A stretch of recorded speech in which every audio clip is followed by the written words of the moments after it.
6 and 7. Is that right? That sounds right. Something like that. The one with Zoran, and the one either immediately before or immediately after. I'm forgetting the numbering. And then I wrote episode 10, which has that come out yet? It just came out like 3 days ago. Okay, so it's just I know they showed it at a convention somewhere. I just wasn't sure if it was like out, and they were gonna show it on Toonami, and now they're not, or they are. I don't know. They are, yeah. It's at like 3. 9 and 9 and 10. Get him! No, I'm sorry.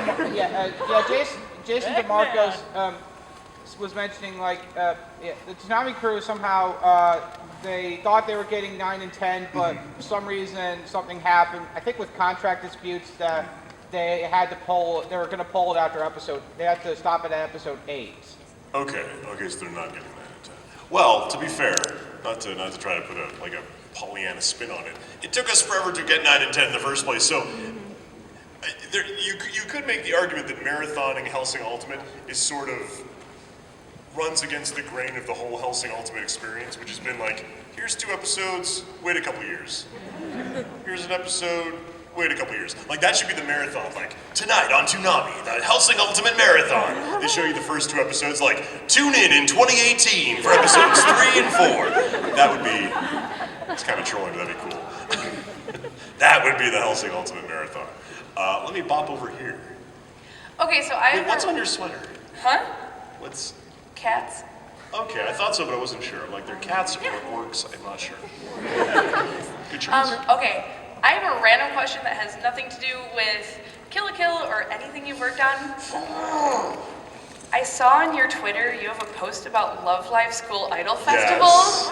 Have you seen the anime? What are your feelings? Who are your favorite members? Well, I haven't seen it yet because you guys keep buying every damn copy of it in existence. It's on Crunchyroll. Like, as soon in my spare time. Yeah, no, I haven't yet. Because that's time I could be spending playing the game. So Fair point. it's I got my super rare Ellie card That's in this last event that we did. SR. I forget how it's for those of you who are not initiated in the wondrous mystery cult of Love Live School Idol Festival. It's a game on your phone or iPad. Although watching people play it on the iPad, I'm like, you're a monster. That's voodoo. And it's a rhythm game, and the circles of command, you press it and you unlock the songs. And it's cute, and it's J-pop idols. It's very cute. The songs are addictive as shit. Oh my god, Snowflation, please. Oh, I know. Okay, so here's the thing. Why am I chilling this game during my panel? Thanks for nothing.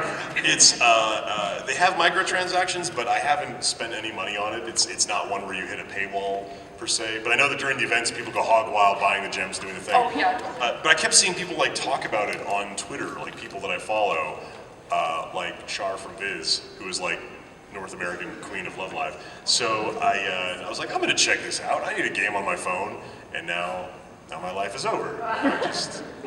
Because they get cute outfits, and although here's the thing about Love Live. In Love Live, let me tell you all something about Love Live. Glad you brought this up. You get these, you get the various cards for the girls. You collect them. You gotta collect them all. It's like Pokemon. But they can say more than their names, damn it. But then, you've got the ones that you want to... It's like any other collectible game where you can level things up. You got the ones that you want to invest in, and the ones where you're like, whatever. So you take the ones that you're not invested in, like the low-level ones, the ones you have duplicates of, and they go into practice sessions with the ones you want to keep. Well, here's the thing about these practice sessions. All these girls go into a classroom, wherever it is they're practicing, and only the one comes out. So there's this whole subtext of cannibalism in this game that everyone... Natural selection. Right, it's like the elephant in the room. No one's talking about it, but it's there. And then you can also, you can win like alpacas. I'm still confused about the alpacas and the event rewards. I don't understand it. And the teachers, who you also feed to the students. So like there's this whole like pecking order, cannibal, school idol, moe, ghoulish thing going on. And I just found out, this I did not know. I was working on a thing recently, and the producer from the client company was also a fan of the Love Live. So he and I were like, oh my god, Love Live. And we actually did. I think we did the little hand wiggle thing. And I was complaining to him, like, I'm running out of room in my inventory. What do I do? What do Love Live Sensei? And he's like, well, you know, you can get rid of them, and it'll give you money. And I'm like, Wait a second. because I had seen the remove member thing, but I didn't know they gave you money for it. So I'm like, okay, so now my favorite game about moe, J-pop girls, and cannibalism now has like white slavery in it too. Because they leave, and they don't come back, and you get money for them. You were putting this game in such a... This is diabolical. I hope someone out there is like, I'm downloading this shit right now. It's You adorable, sure? but there's slavery and cannibalism. I haven't spent any money on the actual game, but I went out and bought the import album, so they got their cash out of me. I'm like, hey, for not spending $1 in the game, I just bought a $40 double CD set. Soka. Good question. One quick little Is question. it a Love Life question? Yes, it is. Okay. If you're not out of friend slots, do you want to trade friend codes after the panel? Do that. I think I've got friend slots. Yeah. Thank you. Love Life friends.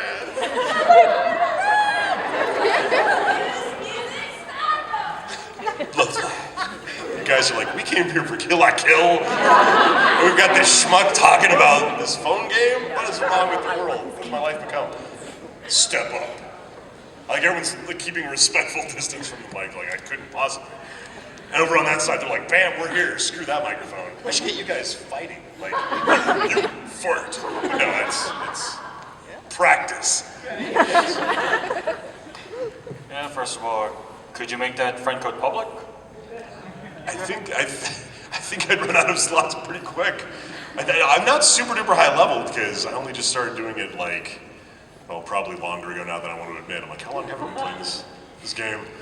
The dude the client that I was talking to who was playing it, he's like playing the Japanese version, so he's level like 80 bajillion million where he can accrue 10 hours worth of points at a time.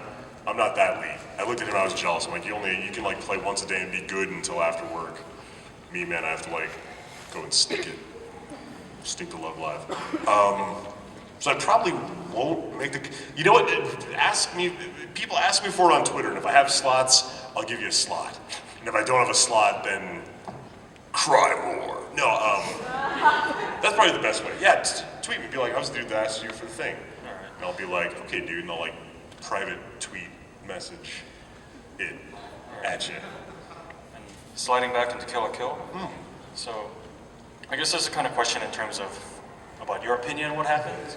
So, in the first episode, did that guy got killed by Gamagori, or do you think he just was punished very, very severely? Well, after I beat him, he didn't move ever again. Which isn't, I mean, that's not the deciding factor in and of itself. But then they hung his ass up as a warning, and he still wasn't moving.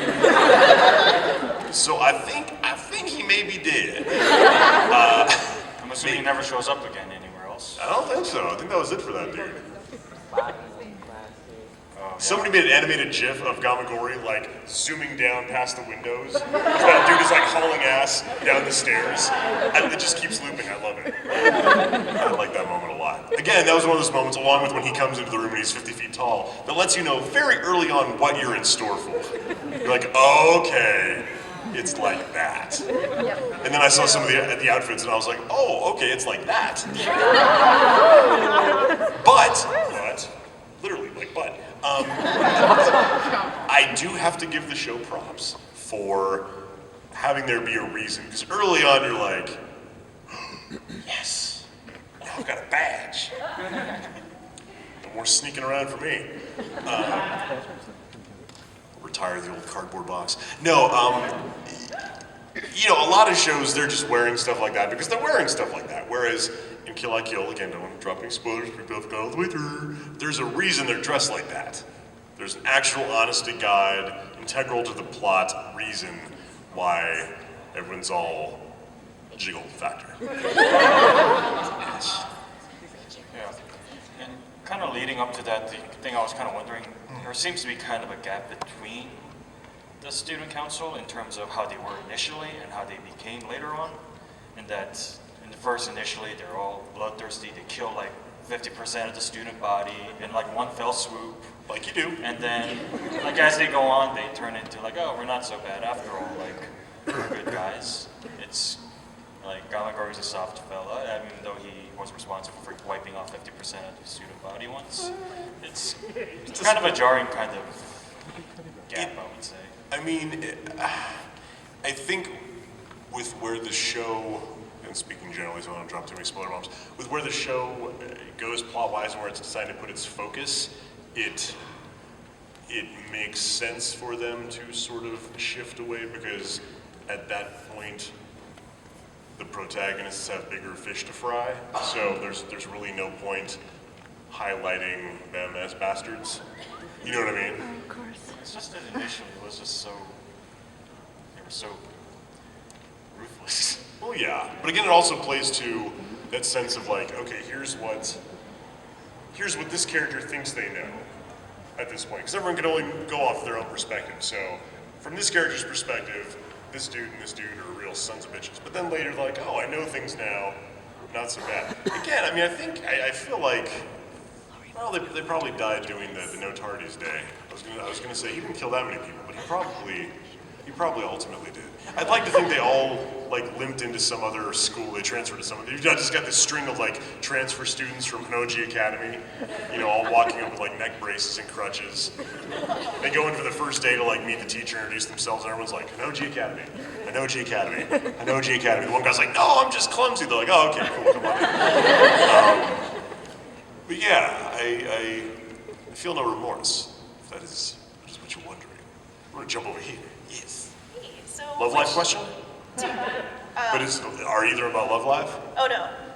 One's okay. about League. Which of your characters was the favorite to do for League of Legends? Probably just because I like thematically the idea of an alligator or a crocodile, depending on which way the teeth go. An anthropomorphized crocodile going around killing everybody. Also, I play a little bit of League. I'm not good, Yeah. and I play very infrequently. Have you tried Hexakill mode yet? I have not. But I've gotten my ass kicked by Renekton a fair amount, so I look forward to unlocking him with my ride points and continuing the cycle of abuse. Okay, and the second one. Have you done your dialogue for Sailor Moon yet, Kunzite? I've done most of it. Okay. And like, how was it? You know, who else did you audition for? Just... I think. Did I audition for else? I think I just auditioned for him. Wow. It was again one of those moments where I'm like, it's either going to be this guy or nobody, because he's the only one I auditioned for. But I think it was just for him. I mean, I feel like with the four generals, they could probably listen to us audition for any one and sort of know if they would like us for any other one. Oh yeah, they're You know not... what I mean? Like, okay, we heard him read for this one. Right, we heard usually that like one. villains, they're all kind of the same in anime, but they're Yeah. actually pretty distinct in Sailor Moon, so... But I didn't read for anybody else. I just like that I get to have pretty hair. Yeah. Relationship with Zoisite, eh? I feel like my first couple episodes were just me petting his hair and telling him to like calm down. Yeah. Because he'd be complaining about stuff. I'm like, shh. I have a Fago. Shh. But I don't want a fish. It's cream soda. Shh. Alright. Thanks a bunch. Welcome. Good questions. I'm gonna bop over here, then I'll bop over there. The two-line thing is crazy. Yes. So, what was your reaction to basically when you're reading the lines of where Gorigami was like protecting Yuki and Mato, like that sort of the Green was asking for more. For any reason. Like what? Pretend. I feel I like the fact that he steps up. I mean, it's I'm always talking about the winning, like more. when he. Like you're showing, like basically asking for to be punished more. Oh, I mean, it's a challenge. It's not something I read every day, certainly. But it works for him as a character. Again, it doesn't, it's, I'm sure there's people out there who can be like, well, it's superfluous, it's cheesecake, whatever, blah, blah. DVR goes wild. But it makes sense for him as a character. Again, it's something that could be superfluous or gratuitous in another show, but it makes sense for him as a character as they've established him in Kill la Kill. He is the shield. He's the one that takes the pain, because he has to protect people, because everyone's so much smaller than he is, because he's 50 feet tall. So it was okay. I mean, it was a lot of yelling, And just on a technical level, he's got this long speech about, you whip him and he likes it and he powers up and yay, to use the technical term. So you have to make sure that you give yourself somewhere to go. If you've got this long old block of text in a moment like that, which I did, you can't start out at like, you have to, can't believe I'm having this conversation. You have to sort of, give yourself somewhere to go. When I'm directing, people have lines when they're angry, and they just start out mad, and they stay mad, and 5 lines later they're mad. Oh my God, so mad, madness, mad.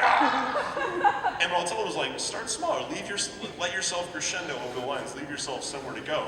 Because any emotion, if you just start there and stay there, I'm getting very pedantic, this isn't what you want to know, but so what? If you stay there, it's just going to level out. If you hear someone that's happy all the time, it just goes into this sort of background hum of like, oh, it's all the same, there's no variation. If you start small, you got somewhere to go. You start a little bit sad, you're crying, by the end of it, you've gone somewhere. You start a little bit angry, by the end of it, you're screaming, you've gone somewhere. With gotta look over the whipping, if you're like, ha ha, the whole time, however hilarious that might be, it gives you nowhere to go. This actor, a character, speaking like Chris Kaysen, because I love to talk like Chris Kaysen. Has Chris Kaysen ever been to Youmacon? Yeah, no. Lars! I was thinking of a different convention where I saw him. That's fair. But that's how he talks, and I'll do it to his face. I'm like, I'm not making fun of you, dude. I just love your voice so much. I can't help but talk like Chris Kaysen.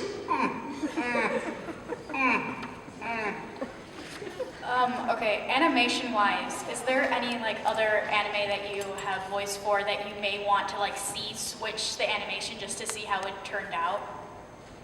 For example, imagine All Hitalia, Kill la Kill. Imagine just a switch of the animation. Is there anything that you'd be interested in seeing, just that switch?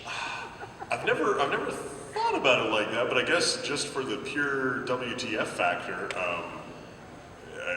if anyone were to do that, take One Piece and do it all Fist of the North Star. Okay.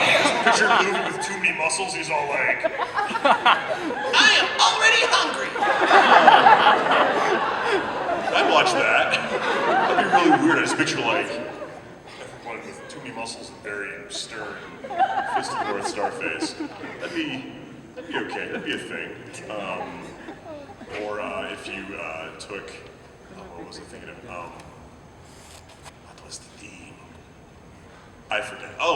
Took Oron and went all JoJo's Bizarre Adventure.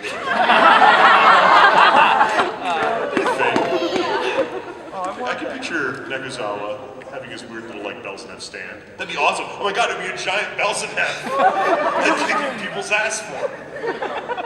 I'm on board. I'm down with this. This is the thing.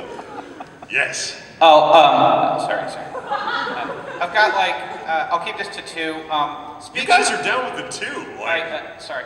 No, it's okay. I'm just glad no one's walking in I got 8 questions. Well, First, speaking of JoJo's Bizarre Adventure, is there, considering you did Dio, the closest thing you have to nipple lights in terms of shirtlessness or whatever, is there anything you could say about why exactly there were only 3 episodes of that on Crunchyroll for a short amount of time? I think, I don't take this as holy writ or anything, but I assume what their plan was, because I think they may have expressed as much, but I could be wrong. I think the idea was we're going to take a couple episodes, we're going to dub them, we're going to put them out for a limited amount of time so we can gauge interest and see if there is enough fan interest to warrant dubbing the rest.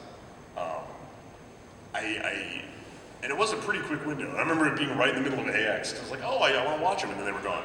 But I think they figure if they put them up for a quick little window, gauge the interest, and then go, okay, this is something that it's going to be worth our while to dub, more of, or I don't know. Because you guys know, just because you like a show, and just because you've seen a show, doesn't necessarily mean you are going to shell out the cash for a show or watch it in English. And especially with something as long running as JoJo, I understand them wanting to make sure that there is an actual, honest to God, paying audience for that before going to all the trouble and expense of dubbing it. You know what I mean?